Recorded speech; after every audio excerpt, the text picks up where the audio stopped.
Thank you, Steve and US Master Swimming. I'm a little nervous because it's not my first language in English. Sorry. First, thank you very much to invite you to share with us our experience. But the first thing to remember, it's always to remember that we never pretending to stay on your experience to plan the next events. Okay, you have to review every year. Okay, 9 months before. First thing that we do is to review what's happened last year about medical rescue team, medical team, and everything. Okay, it's with all the volunteer, and for sure we have a medical team. We have a clinic, okay, on the site. We have a building. The building is built for us, okay. It's two level building. We have a medical team and medical clinic in this building with nursery, doctor, and all the kit. The only thing that we don't do in this clinic is the surgery, okay. You understand why? Mr. Miller, no, normally Mr. Miller is in your events. After that, okay. Okay, and what's it's important to review, and with as Mr. Rath said. And to have a coordination between all the emergency okay services. That's maybe the police department, the hospital, the 911 operation. You know, you could have a 911 call, but if you don't know where the ambulance have to go to pick up the swimmers, it's impossible to have the time limit to rescue the swimmers. Our top priority, okay, on the lake. The race director, top priority is to know where is the swimmers. We have 7 kind of race, okay. We have a 1, 2, and 5K, and we have it's not too hard to secure, but we have a 10Ks for the young swimmers. We have a 10Ks for the FINA circuit, FINA marathon, and we have the FINA 32K Grand Prix. And if I spoke about the 32K, it's different, okay, from 10Ks. If you have a lake, big lake, large lakes, 32K, you have to know where is your swimmers before if you want to rescue him, okay?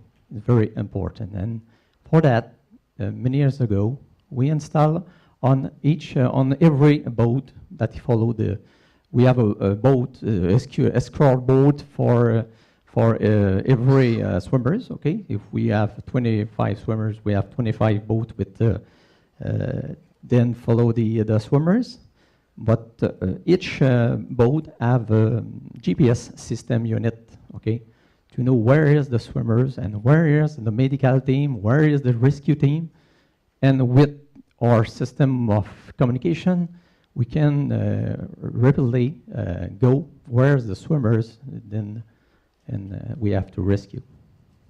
Okay. Thank you, Eric. And Ralph, the question to you is, and we'll maybe speak about the Waikiki Rough Water Swim, but you also do the North Shore Challenge and many other events from Ala Moana to Sandy Beach to North Shore. What do you look for in a race, especially before a race, especially if you have a review of a permit? What kind of interactions does your staff do with the race director or their safety staff? As Steve mentioned there's more than just the Waikiki rough water swim that happens in Hawaii. Malcolm runs a number of events on Maui. There's this North Shore Swim Series that occurs on the North Shore of Oahu, which is a series of 4 races.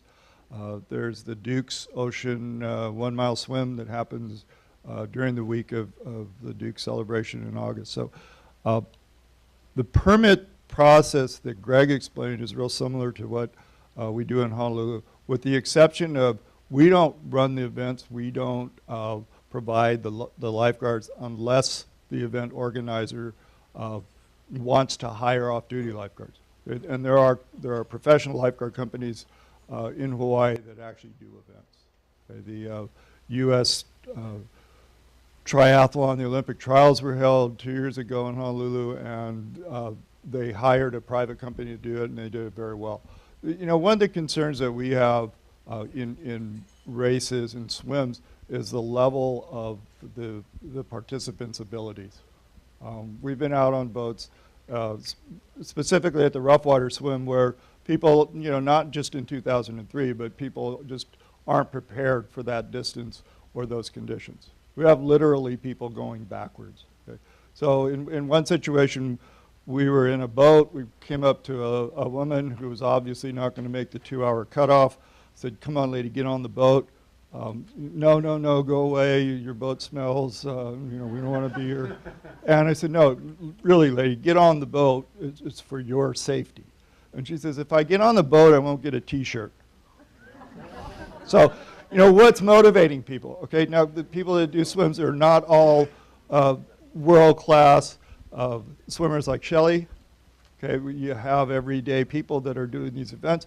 Maybe somebody that did the Honolulu Marathon and wants to add the rough water swim to their, you know, certificates on their wall, and they perhaps walk the marathon. Okay, so they think they can do the rough water swim. It's going to be a cakewalk.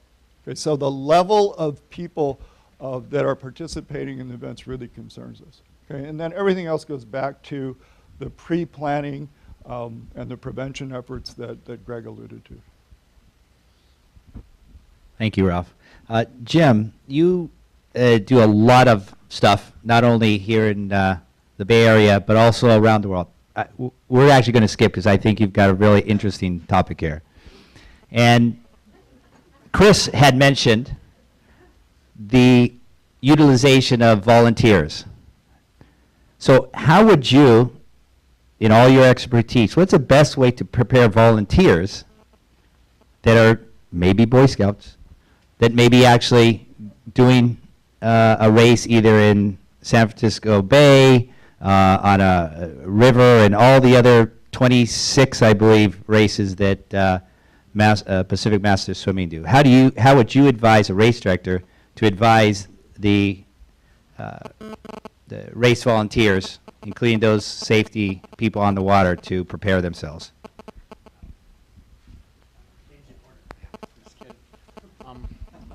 Good morning. Thank you. It's an honor to actually be here and be able to have open water safety come to a forefront after years of saying, I'm kind of worried about what we do.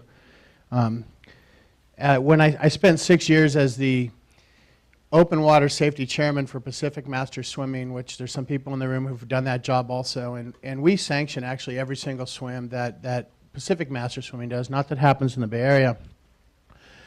And so the sanction process, you know, of course, includes getting permits and safety planning and in and outs and EMS on site and all these things. So we felt like we were doing a really good job. Where I always have felt where the Achilles heel has been is in the volunteers we utilize to monitor and watch our swimmers. I have huge concerns about the ability.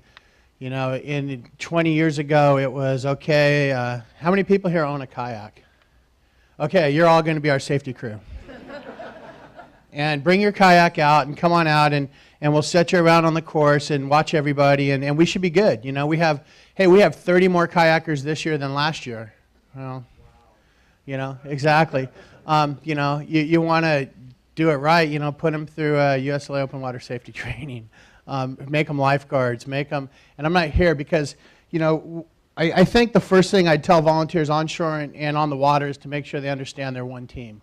This is one team and a team approach to this event. Like anything that's performance-based and has inherent risk, getting everybody on the same page is critical in understanding the mission. But, life-saving professionals, Dan McCormick, East Bay Regional Parks, known Dan for 20 years. You don't swim in East Bay Regional Parks and do an event without paying their staff to lifeguard it. And bless them. The cost is, although that could be cost prohibitive, and a really cool 2-mile, 2-person relay has kind of gone by the wayside because of the supposed affordability of that. I'm going to stand here today and say, open water swimming is not a right, it's a privilege, and sometimes you're going to have to pay a little more to do it safely. And so I think the mindset may have to change a little bit in regard to what we charge and what we do if you really want to get serious about safety and be able to have qualified, safe people there. Knowing that, this can happen in 3 different scenarios. You can have pros, you can have volunteers, or my preferred method, I want pros and volunteers. Every extra set of eyes with a little bit of training, knowing what to look for, not having to respond, not having to provide advanced care, not having just being there. Response time is critical in any kind of immersion event. We know that. We know that people who spend more than a minute and a half unresponsive in the water, the chances of being able to do something viable with that person and their health and safety, security in the long term gets threatened as time goes by. So time is always an enemy. So more bodies would be good. I really think, though, that if you use volunteers, the first thing they need to do is they need to understand their role as a critical keeper of people's lives. And that needs to be emphasized to them that you're the only person for maybe 50 yards, 100 yards here. Your job is to watch and to maybe call for help. Maybe you can't provide care, but you can get care there and be the extra set of eyes. So I think they need to understand their role.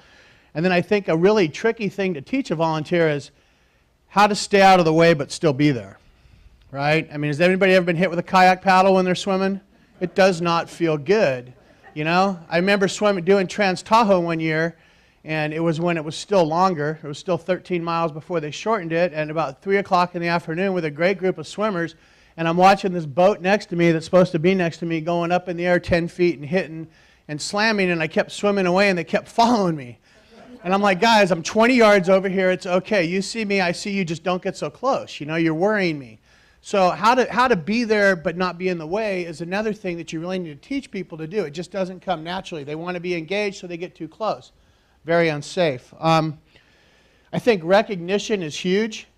What's the difference between a tired swimmer, a distressed swimmer, a potential drowning victim, and the recognition of those phases? Unfortunately, nobody goes to victim school. So you can tell people, oh, wave your arm. I'm working on I'm doing a drowning investigation right now. A guy had a seizure in a lap lane, 1 splash to the bottom. That happens in a group of 500 people. So recognizing the idea of continual surveillance and good surveillance where you're looking, moving heads, eyes focusing. Your eye can only focus on 1 degree of movement. Everything else is movement and color and movement and as your field spread out. So actually being able to focus, look, people to people, zone to zone, critical. I think teaching them the difference between a critical event and a non-critical event. Someone with a toe cramp, you need to roll over, you need to stretch, or your calf cramp, you need to roll over, you need to stretch your cramp, I need you to relax. That's very different than somebody who is maybe having a health condition, a heart attack, a pain in their chest, something like that. Learning, when people roll over on their back more than 3 times, that's something to worry about, right? Get to that person when you see them stop and look like they're stopping.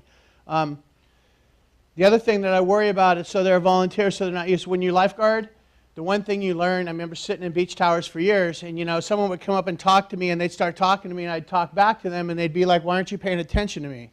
Well, we're engaged in a conversation, but I just can't look at you. So how do I teach a volunteer to stabilize somebody, but to keep their eye on everybody else? That becomes kind of critical again. Analyzing and acting and communicating your actions, to the big eye when they talked about, binoculars on a shore as part of ICS. ICS, that was great. I wonder if who did, Catherine did the ICS. I hope that qualifies for my ICS 300 training I have to go to next week. But it's kind of critical to me that the communication with the big eye and a communication system that actually works. And You know, recently in Pacific, we said, okay, if we're going to have volunteers and kayaks at these events, how about we buy them a rescue tube, huh? They're not lifeguards, so, you know? So we got yellow rescue tubes and not red ones. And that way when they raise it, we know it's not a lifeguard, it's a volunteer. And that rescue tube just drags behind them, because I've always been very, very worried about the kayak. I can't get out of the kayak. I don't know how to swamp it. I don't know how to get back in. I don't know how to stabilize someone on it. What good is it as a rescue vehicle unless it's designed? They're designing some now for that. It's not. So, but I can hand anybody a rescue tube, probably 500 or more rescues in my younger days. I can hand you a rescue tube and you grab it and you pretty much calm down and I get you stabilized. You know, nose up and breathing is really what we're looking for, right? So, the assistance and then the transfer of assistance, we talked to them about once I got somebody, how do I get assistance and how does that assistance and how do we transfer people? I worked at the boathouse in Oakland. They were all CPR certified. I'm like, okay, so someone falls off a boat and you have an incident. Do you guys know how to put them into a whaler? Have you ever done a lift into a whaler? Have you ever figured out how you're going to do CPR or get a stable platform on a bench in a whaler? What are you going to do? So what to do with these people once they find them is critical to me. And then I think my biggest thing about volunteers and races in general and watching people is who's running drag. And that's kind of a river term for rafting, but there's always one raft in the back. And we put our best, most experienced people in the back raft. And they basically herd everybody up the river.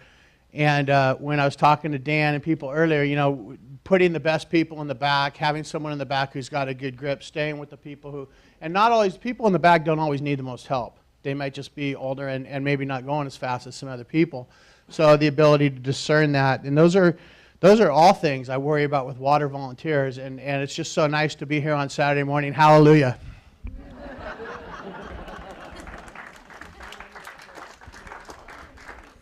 Thank you very much, Jim. I'm going to ask the same question to all four gentlemen, and then we'll open it up to questions. And the question is, in all your years of experience, what has surprised you during a race? Is there something that has surprised you and that you've learned from?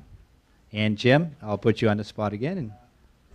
I think I was most surprised when I had to use an ice chest as a bailer for a bow rider boat. Don't ever take a bow rider boat across Lake Tahoe. I think I'm more surprised by the fact that it can't happen to us. You know, thank you, Chris, for your statistics. 1 in 18 million, God bless USLA. That's an amazing statistic when you understand that 1 in every 140,000 people who participates in aquatic activity drowns in our country. So what you're beating a huge statistic there. I think I'm most surprised by the people who think it'll never happen to them. And that would probably be my greatest surprise. Don't think it can never happen to you. I've known people who've worked in aquatics for 32 years. 1 week before they retired, someone finally drowned in one of their agency facilities. Someone else, 30 years, 6 months before they retired, someone drowned. Some of the best people I know. So everybody needs to understand, you can't control somebody's heart rhythm. You can't control somebody having a stroke or seizure. You can't control. There's a lot of things you can't control. There's a lot of things you can't. Be ready for that because it can happen to anybody, anytime, during any race. And that's what we really need to embrace. It's same thing for us. The act of God on the lake of 32 Ks is we are always worried about that. Okay, we don't know what's happened for years in the lake of the 32K. The weather condition change on the lake rapidly. For example, last year, in 2 weeks, we lost 6 Celsius degrees. Okay, for the water temp, and we don't plan to about variation of this kind of water temp. Last year, we are surprised. We have a new event. After 56 editions, we have a new event. Normally, Lake St. John is maybe 30 feet deep, okay? And we have 5 beautiful big rivers to fill the lake. And normally, the starting point is in the river, okay? And normally, the river is colder than the lake, okay? And last year, because there are no snowing enough the winter before, there are no raining in the spring, the river was hotter than the lake. And when normally the swimmers, Karen, Paul, you know, you swim in the colder water in the river, and when you arrive in the lake, it's comfortable. But last year, it's not the same situation. When the swimmers come in the lake, frozen. And it's a surprise. Huh? Every year.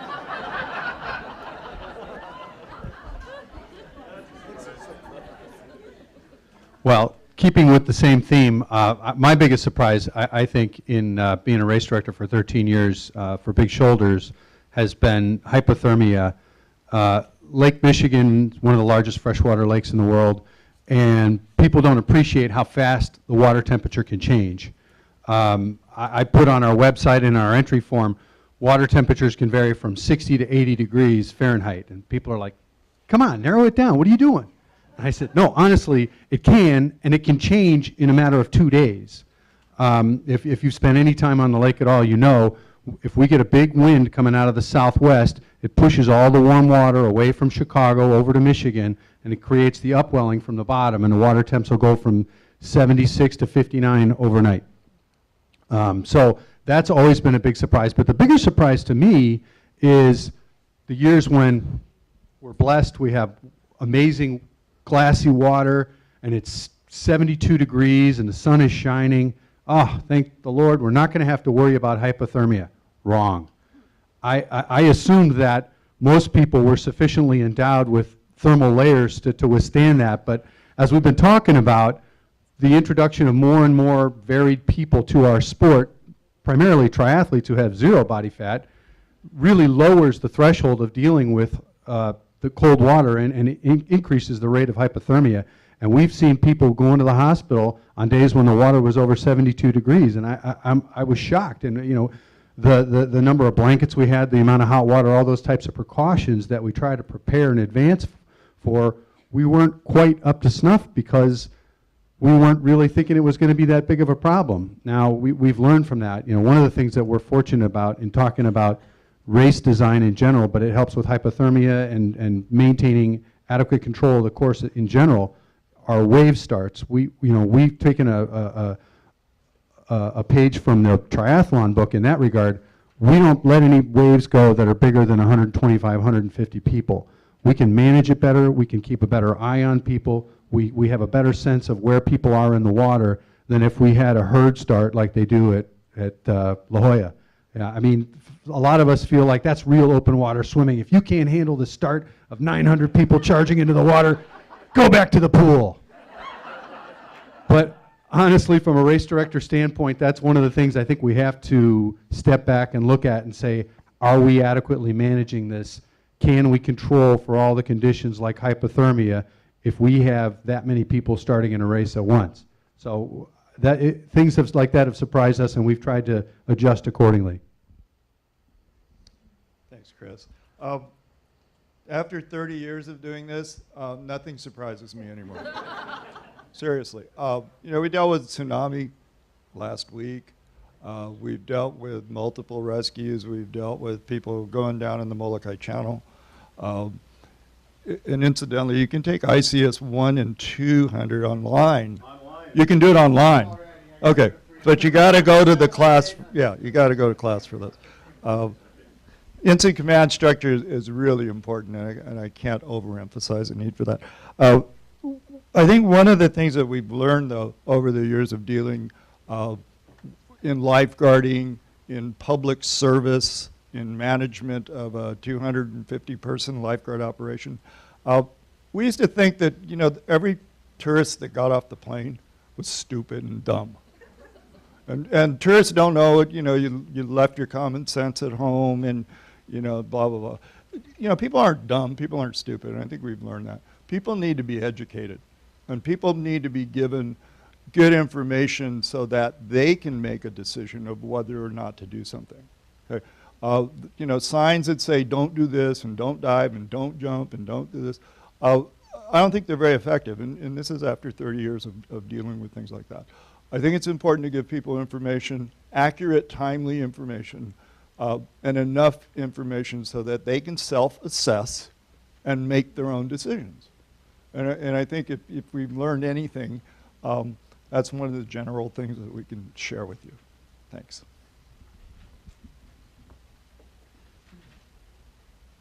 Thank you. Now I'd like to open up to questions, and I'll pass the microphone over there. If you can come here and just... My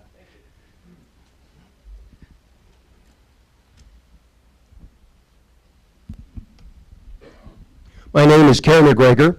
I realize time is of the essence, so I have 5 topics, points of consideration that I will quickly try to go through and then sit down. First of all, a physician physical sign-off is something where U.S. Masters might have a checkoff list that could be used. Possibly it could be mandatory for ages greater than 60 or 70, or as a voluntary item where a swimmer can take to a physician and hand them and say, do you see any problems here with me? Second of all, water quality checks. It was just brought up earlier. Personally, I can attest to problems with water quality, both, well, not necessarily chemical, but bacterial. I participated in an open water swim in which afterwards, and I don't get ear problems. I had an ear infection in which I was on antibiotics not for 10 but 15 days. Third item, air quality. Now, that may be an item if you're in an urban setting, but there could be some situations in which air quality should be considered, and I'm thinking specifically of the Persian Gulf.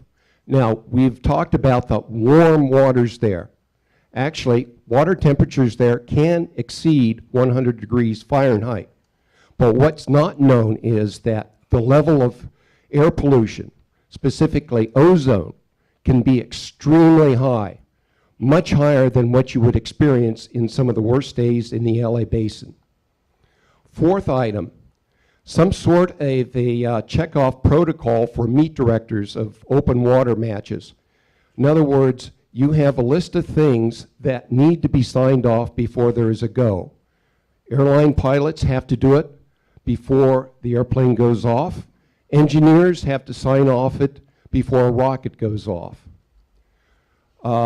Fifth item, we talked about information being available on the internet.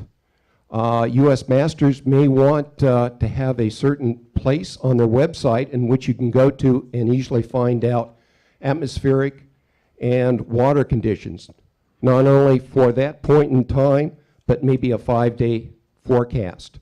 Now, those of you that have done surfing out there, you may, and I'm not advocating this one site, but a good example of it is surfline.com.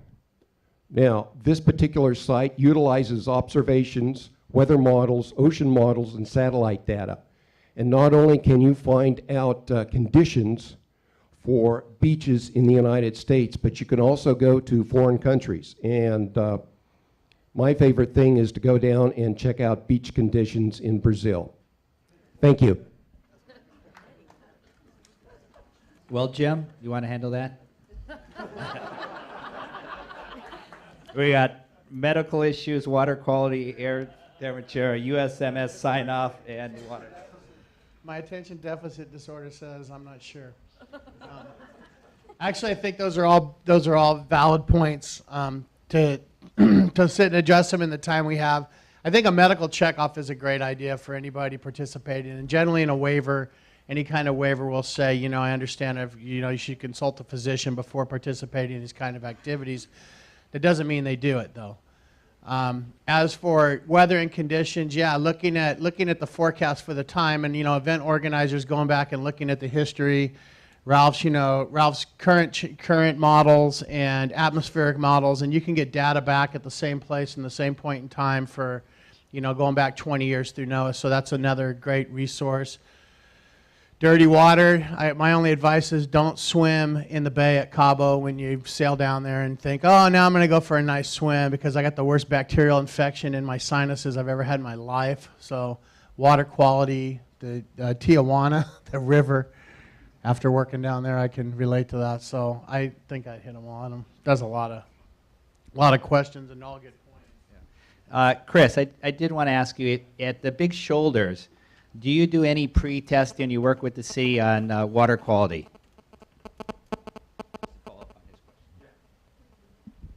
The Chicago Park District does daily testing of water quality throughout the swim season, and they post it on their website.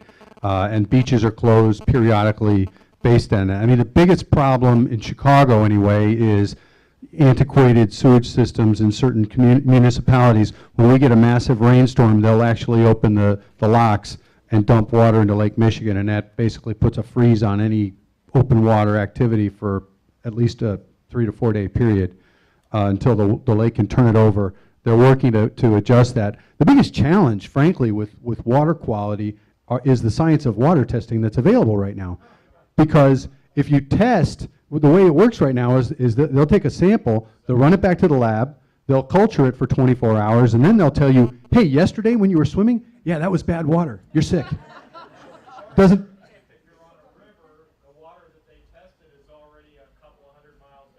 Right, right. And yeah, it doesn't account for turnover, and it doesn't account for current conditions. And the Park District in Chicago, anyway, is working to pioneer more immediate feedback testing that's available so that you actually know what kind of quality you're swimming in. The other problem is that what they test for isn't necessarily truly a human risk factor. They're tracking certain kind of bacteria that tend to thrive in the conditions that bacteria that are harmful to humans thrives in. So again, this is just a testing anomaly that's being worked out as time goes on. Thank you very much, gentlemen. In the interest of time, we'll call this session. You've got Ralph Goto over there. You have Jim Wheeler over here. You have Eric, and you have Chris. If you ever have any questions, I know there's many other questions, but these are the gentlemen. They have experience. Like Rob Butcher said, exchange emails, talk to them, and get to know each other and share your information. Thank you very much.